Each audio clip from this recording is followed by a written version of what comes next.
we've already mentioned that Lando won, of course. It's his first win in Formula One. He's been on the podium 15 times prior to winning. He's Yeah. raced in, I think, 109 races before this weekend. So this was his 110th race without getting a win. Coming into Hmm. Formula One, he was obviously a very like highly touted driver. He'd been part of McLaren for a long time. He was a tremendous karter. Uh, he is someone that a lot of fans, a lot of Formula One people expected would win a race sooner rather than later. And so it's finally happened. McLaren has finally given him a car that he's able to do it in. So my perspective of it is holy shit, that rules. Does yours differ?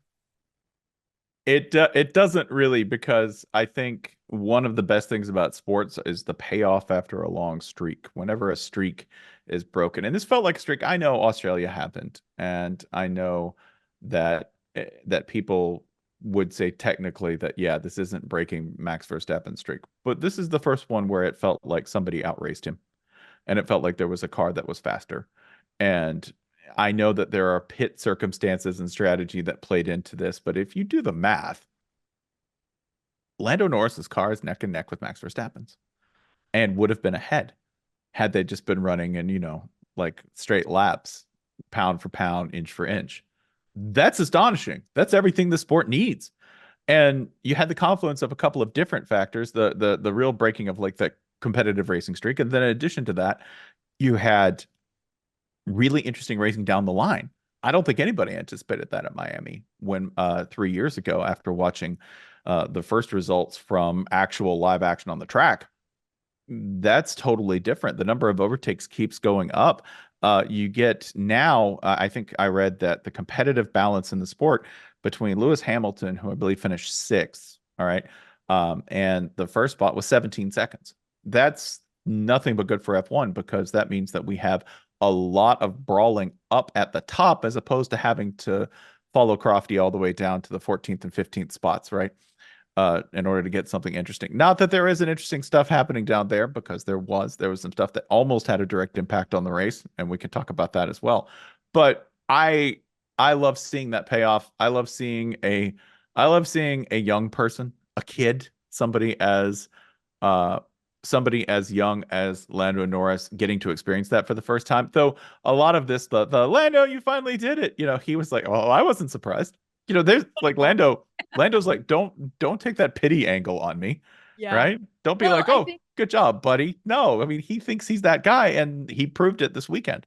he's gotten a lot of shit from fans, especially for not winning a race, which is like really hard to do. Like even having a seat in Formula One is hard to do. On top of that, being at a team where you actually can win a race. And he's come close several times, and one thing or another has happened and he hasn't been able to pull it off. So to be able to finally do it and just be like,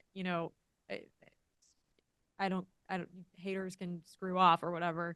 That's Yeah. not what I immediately was thinking, but I made it PG. I think he's probably feeling a lot of relief right now. And I think probably the people that were making fun of him are like, well, it's all just because of the safety car, because the safety car was, you were out ahead of it. And so you were able to pit and get the cheap pit stop and blah, blah, blah. But like you said, the car was fast. He was putting in fastest lap. And the strategy is not like oh, we accidentally stayed out too long and there happened to be a safety car. No, that was McLaren's plan. And it might not have worked, but they strategized for that in case it happened. And it did happen.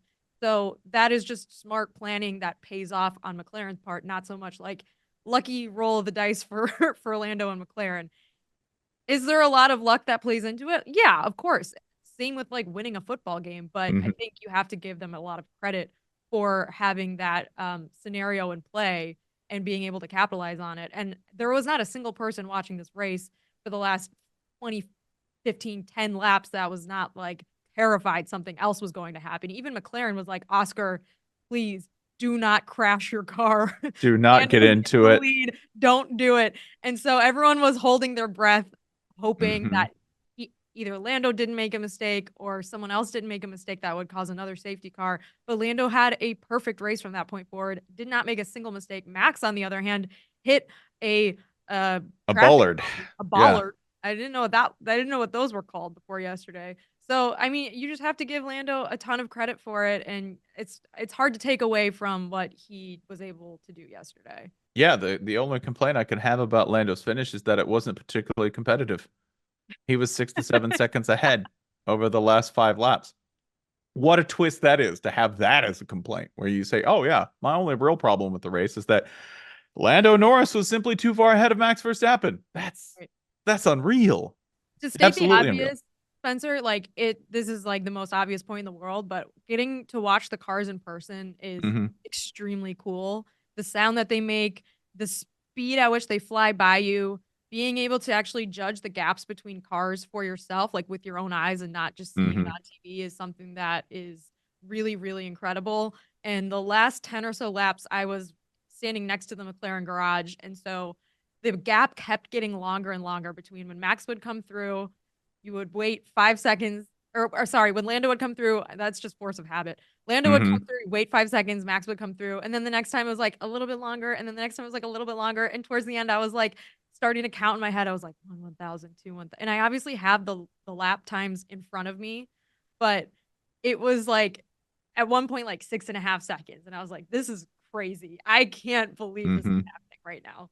Getting waxed by a car that does not have the little prancing bull on the side. By the way, don't worry about making that mistake where you go, "Oh, I meant to say Max." Max did that when he sat down on the post-race couch.